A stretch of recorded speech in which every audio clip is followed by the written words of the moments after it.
প্রিয় লিসেনার্স, আসসালামু আলাইকুম।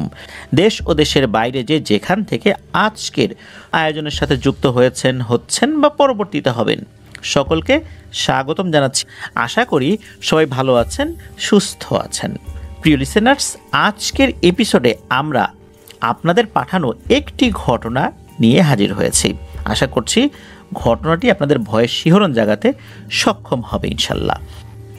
আমাদের এপিসোডটি কেমন লাগছে তা জানিয়ে এই ভিডিওর কমেন্ট সেকশনে কমেন্ট করতে পারবেন। এছাড়া আমাদের ফেসবুক পেজ এবং গ্রুপ তো রয়েছেই। যারা এখন আমাদের ফেসবুক পেজ এবং গ্রুপের সদস্য হননি, তারা অনায়াসেই সদস্য হয়ে যেতে পারবেন। প্রিয় লিসেনার্স, চলে যাই আমাদের আজকের ঘটনায়। আমাদের এই ঘটনাটি যিনি পাঠিয়েছেন, উনি একজন রেমিটেন্স যোদ্ধা ভাই। ওনার বাড়ি সিলেট জেলার রশিদপুর গ্রামে। ঘটনাটি মূলত ওনার আপন চাচাতো ভাই তার সাথে ঘটেছিল। এই ঘটনার অংশ বিশেষের সাক্ষী উনি নিজেও। শুধু উনি যে সাক্ষী তা না, এরকম আরও অনেক সাক্ষী রয়েছেন তার পরিবারের সদস্য যারা আছেন আর কি তারা।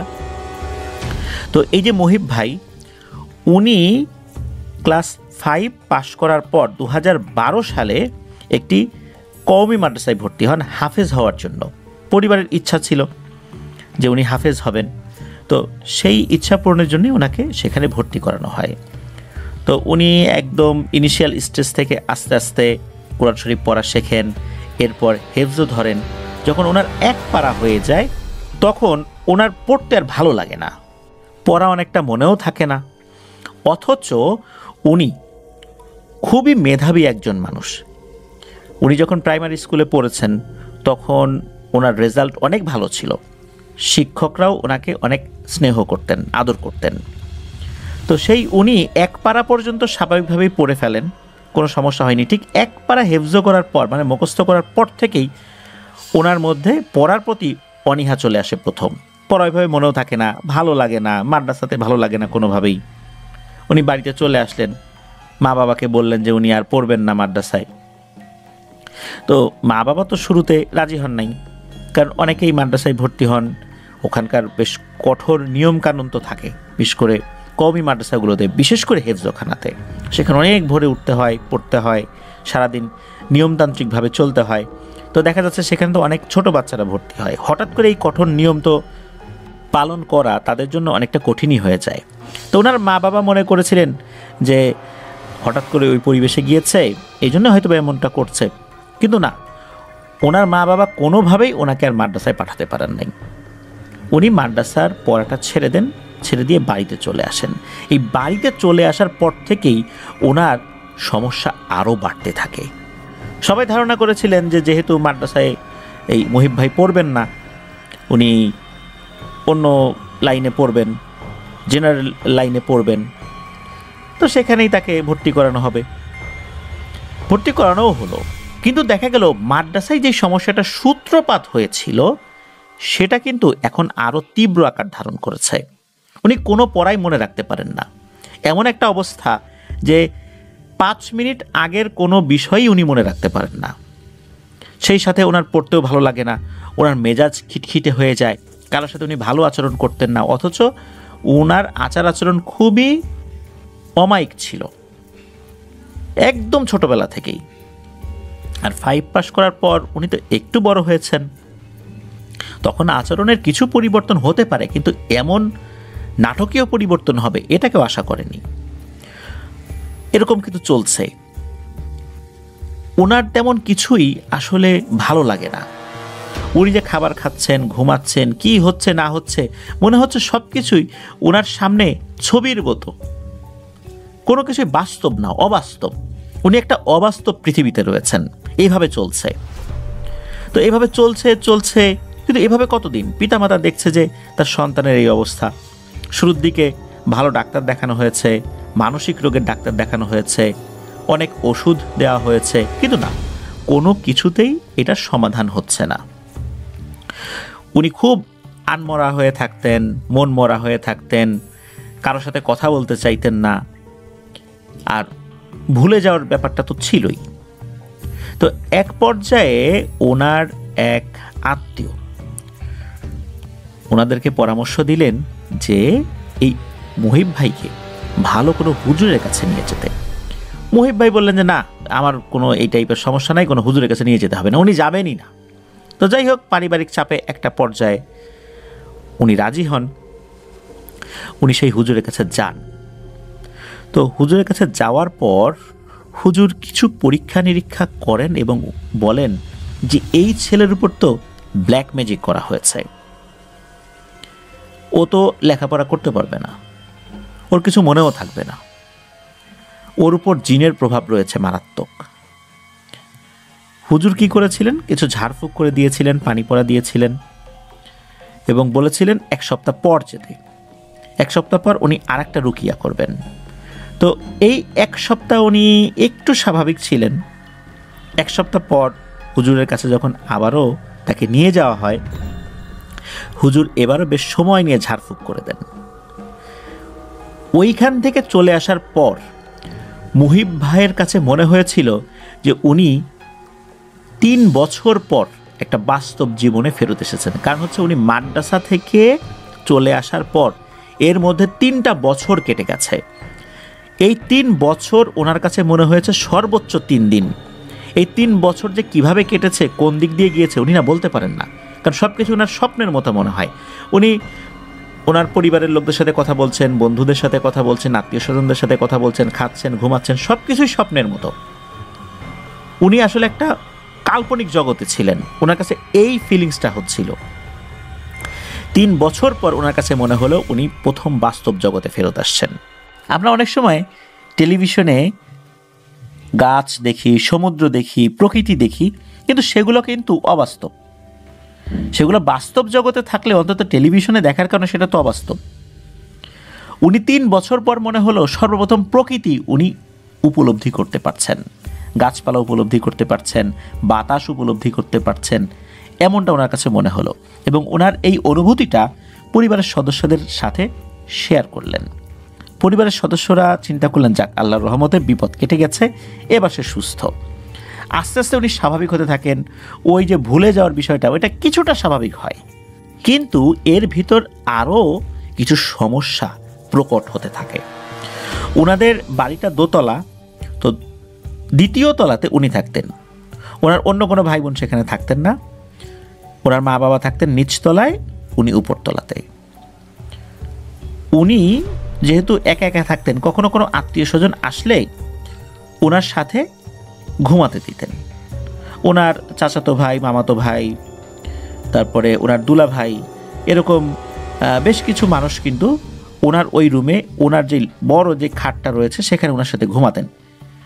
ঘুমাতে দেওয়ার পেছনে কারণ ছিল যে যেহেতু ওনার একটা সমস্যা ছিল যেন রাত্রে একা না থাকে, এই জন্য আর কি কোনো আত্মীয় স্বজন আসলে তার সাথে ঘুমাতে দিতেন। এর মধ্যে সমস্যা যেগুলো শুরু হয়, এই শুরুটা হয় ভয়ঙ্কর একটা অবয়ব দিয়ে, একটা নারী অবয়ব। এই নারী অবয়বকে প্রথম দেখেছিলেন এই মুহিব ভাইয়ের মা। উনি রাতের বেলা কোনো কারণে ঘরের মধ্যে হাঁটাহাঁটি করছেন, হঠাৎ করে ঘরের একটা জায়গায় একটা নারী অবয়ব দেখেন। উনি চিন্তা করেছেন চোর টোর হবে হয়তো বা। উনি বলেছেন, এই কে কে। হঠাৎ করে সেই অবয়বটা ভ্যানিশ হয়ে গেল। ডানে বায়ে যে চলে গিয়েছে বিষয়টা এরকম না, ভ্যানিশ হয়ে গেল। উনি যে চোখের ভুল দেখেছেন বিষয়টা এরকম না, আর চোর যে অন্য দিক দিয়ে পালিয়ে গেছে এটাও না, কারণ দরজা জানালা বারান্দা সব বন্ধ ছিল। তাহলে এই অবয়বটাকে, এই অবয়বটাকে এই মুহিব ভাইয়ের মা মাঝে মাঝেই দেখতেন। কথা হতো না, তবে দেখতেন একটা নারী অবয়ব। চেহারাটা খুব ভালো করে বোঝা যেত না, এতটুকু দেখতেন। এর মাঝে আর একটা সমস্যার সৃষ্টি হয়। সেই সমস্যাটা বেশ অদ্ভুত রকমের। একবার কি হয়, এই মুহিব ভাইয়ের মামাতো ভাই উনি আসছেন। তো আসার পর সমবয়সী মুহিব ভাইয়ের যেই ঘর, সেই ঘরে মুহিব ভাইয়ের যে খাট, ওইখানে ঘুমিয়েছেন। মাঝরাত্রে উনি একটা শব্দ শুনতে পান, মনে হচ্ছে নূপুরের ঝুনঝুন ঝুনঝুন আওয়াজ। উনি চিন্তা করলেন এই বাড়িতে তো শুধু মুহিবের আম্মু ছাড়া অন্য কোনো নারী সদস্য নাই। উনি রাতের বেলা ঘুমানোর আগেও ওই বাসায় কোনো নারী সদস্যকে দেখেন নাই। নূপুরের আওয়াজ কোথা থেকে আসে? তো উনি উঠেছেন। ওঠার পর ঘরের বাইরে বেরিয়েছেন।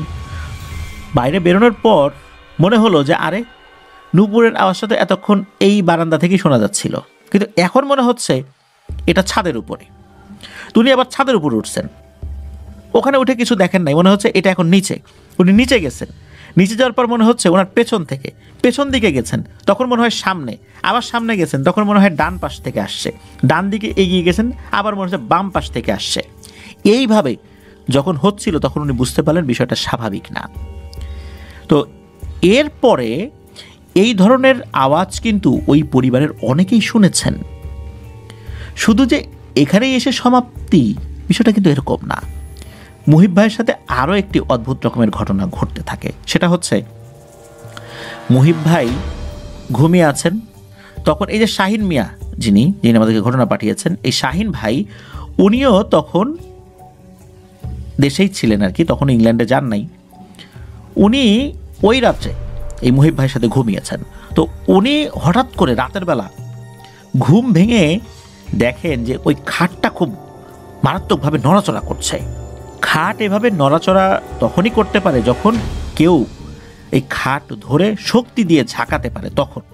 এই খাটটা কিন্তু বেশ শক্তপোক্ত ছিল, এই খাটটা এভাবে নড়ছে, বিষয়টা তো স্বাভাবিক না। শাহিন ভাই খেয়াল করলেন যে এই মুহিব ভাইয়ের হাঁটু থেকে পায়ের নিচের অংশ যেটা রয়েছে, পায়ের পাতা পর্যন্ত, এটা শুধু নড়ছে, শরীরের অন্য অংশ কিন্তু স্থির, কিন্তু পায়ের এই অংশটুকু নড়ছে। মনে হচ্ছে পায়ের এই অংশটুকু নড়ার কারণেই খাট নড়ছে, কিন্তু পা এত আস্তে নড়ার কারণে এই ভারী খাটটা যে নড়বে এটা কিন্তু অস্বাভাবিক ছিল। তো উনি এটা দেখেন, উনি তাকে ঘুম থেকে জাগানোর চেষ্টা করেন, যে মুহিব ওঠো ওঠো ওঠো। মুহিব ভাই ঘুম থেকে ওঠেন, ওঠার পর আবার পা ঠিক হয়ে যায়, তখন আর নড়চড়া করছে না। তখন মুহিব ভাইকে জিজ্ঞেস করেন যে তুমি তো ঘুমের মধ্যে পা নাড়াচ্ছিলা, যে খাটও নড়তেছিল। মুহিব ভাই কিছু বলতে পারেন না যে আসলে কি হচ্ছে। তো এই অংশ কিন্তু শাহিন ভাই নিজে একদম প্রত্যক্ষ করেছেন। শুধু তাই না, এরপরে এই মুহিব ভাইয়ের দুলা ভাই, তার অন্যান্য যে আত্মীয় স্বজন যারা আসছিলেন, যারা ওনার সাথে রাত্রে ঘুমিয়েছিলেন, তারাও কিন্তু এটা দেখেছেন, এবং তাদের মধ্যে অনেকেই ওই নূপুরের শব্দটাও শুনেছেন। একই রকমভাবে তারা একটা গোলক ধাঁধায় পড়ে গিয়েছিল যে আসলে শব্দটা কোত্থেকে আসে। একবার উপরে, একবার নিচে, একবার ডানে, একবার বায়ে, একবার সামনে, একবার পেছনে, ওই দিকে গেলে ওই শব্দটা অন্য দিকে চলে যায়, এরকম হতে থাকে। পরিবারের সদস্যরা কিন্তু বুঝতে পেরেছিলেন সমস্যা যায় নাই, সমস্যা আছে। এর মধ্যে কি হতো, অনেক সময় পরিবারের সদস্যরা দেখেছিলেন যে এই মুহিব ভাই উনি পজেসড থাকতেন। পজেসড থাকলেও উনি স্বাভাবিক আচরণ করতেন নাকি। নর্মালি আমরা যখন দেখি যে কোনো ব্যক্তি পজেসড হয়ে যান জিন দ্বারা, তার আচার আচরণের কিন্তু পরিবর্তন ঘটে, কিন্তু ওনার বেলায় থাকতো ভিন্ন রকমের ব্যাপার। উনি নাকি স্বাভাবিক থাকতেন এবং সিংহভাগ সময়ই উনি পজেসড থাকতেন। এর মধ্যে কিন্তু পরিবারের সদস্যরা অনেক ভালো ভালো হুজুর দেখিয়েছেন, তারা অনেক চেষ্টা তদবির করেছেন, কিন্তু কোনো লাভ হয় নাই। একবার কি হয় যে সিলেটের এই বিশ্বনাথ যেই উপজেলা রয়েছে, ওখানে কাদিপুর নামে একটা গ্রাম রয়েছে, সেখানকার একজন হুজুরকে মানে তার একটা সন্ধান পাওয়া যায়, তাকে নিয়ে আসাও হয়।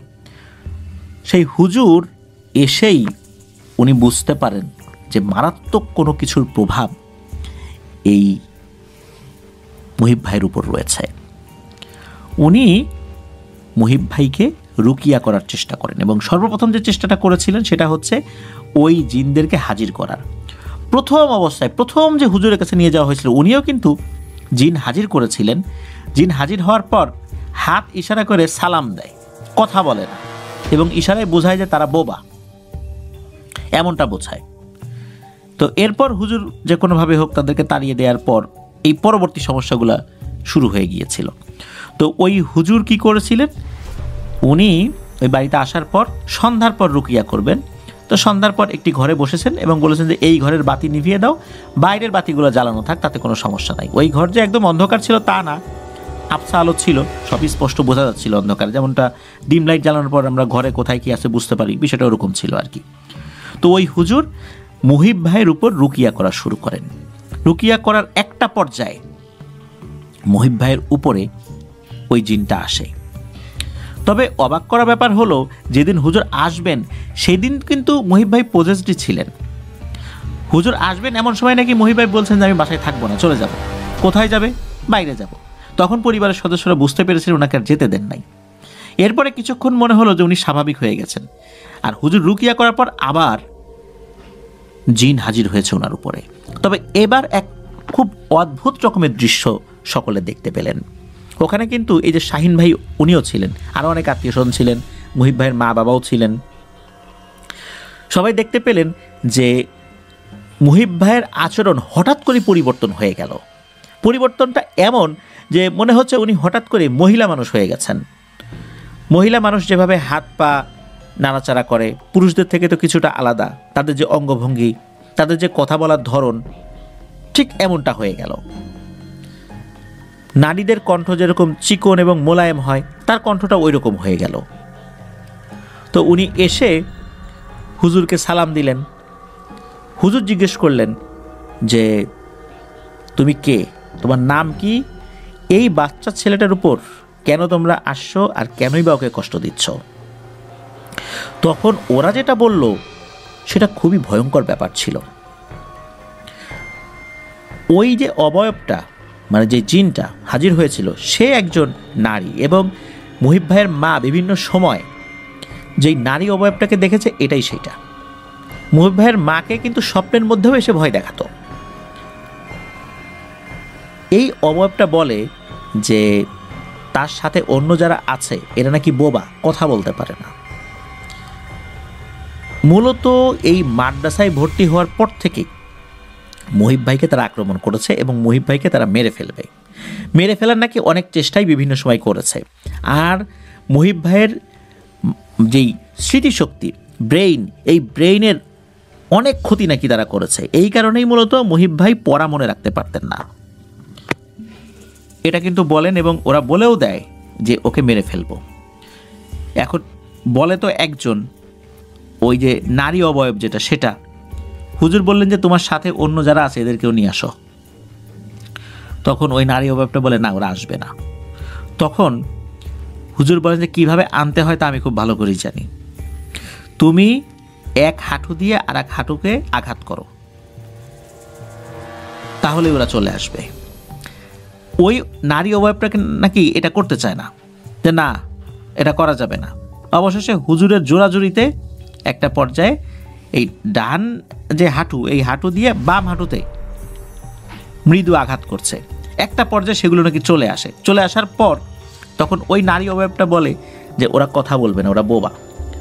হুজুর বলেন যে কিভাবে কথা বলাতে হয় তা আমি খুব ভালো করেই জানি। ওরা বোবা না, ওরা কথা বলতে পারে।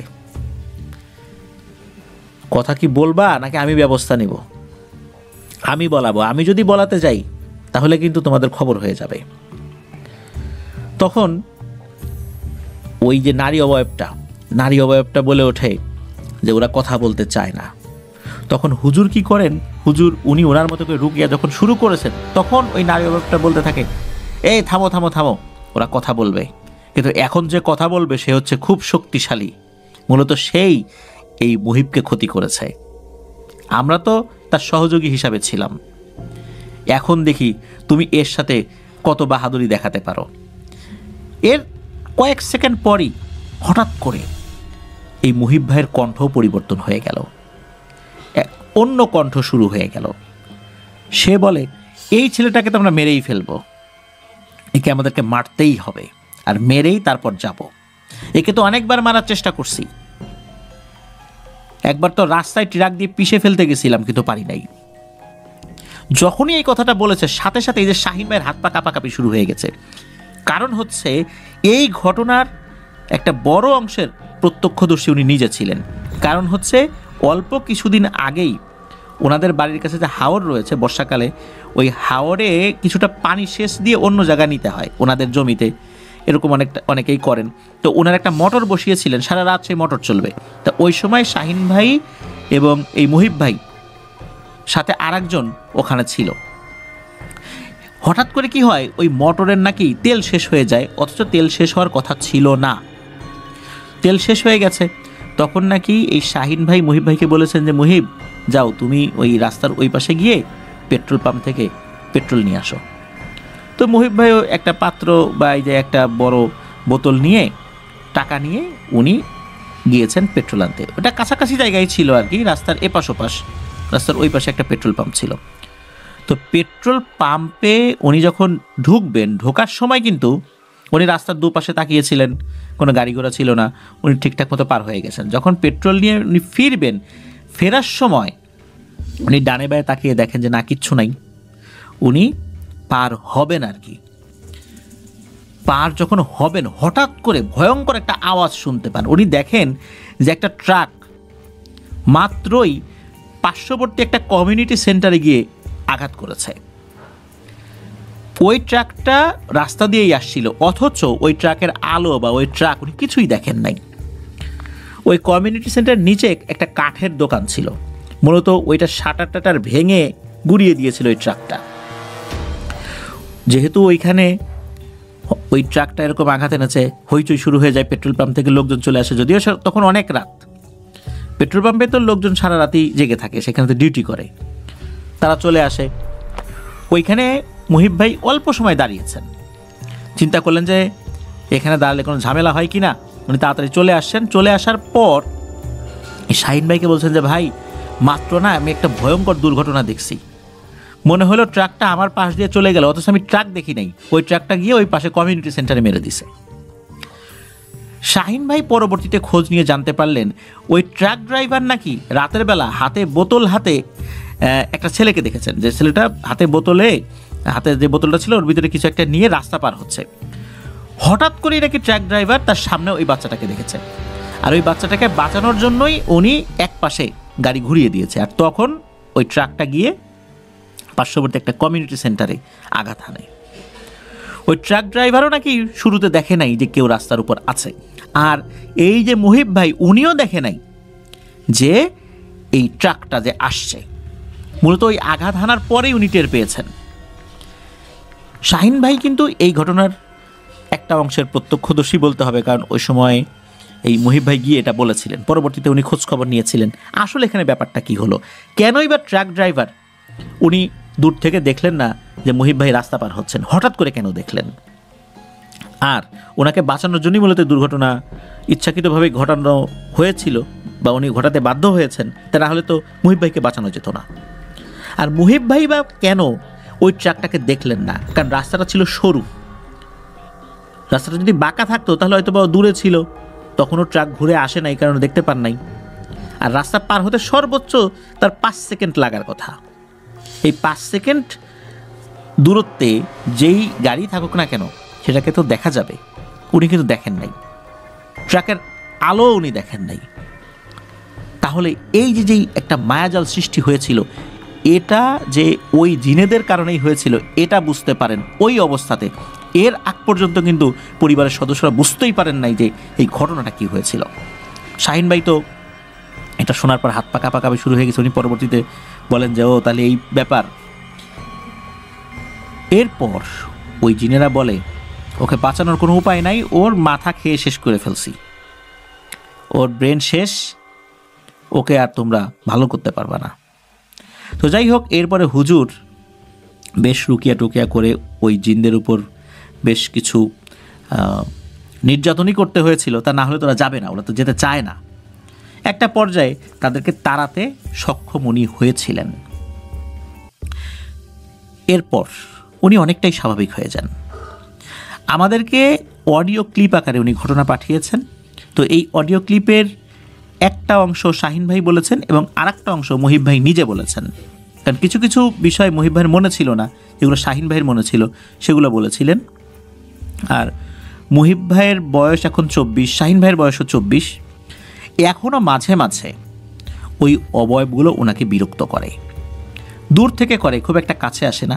তবে বেশ অনেকটা সময় পর পর উনি এখন অনেকটাই আল্লাহর রহমতে স্বাভাবিকভাবে আছেন, স্বাভাবিকভাবে জীবনযাপন করছেন।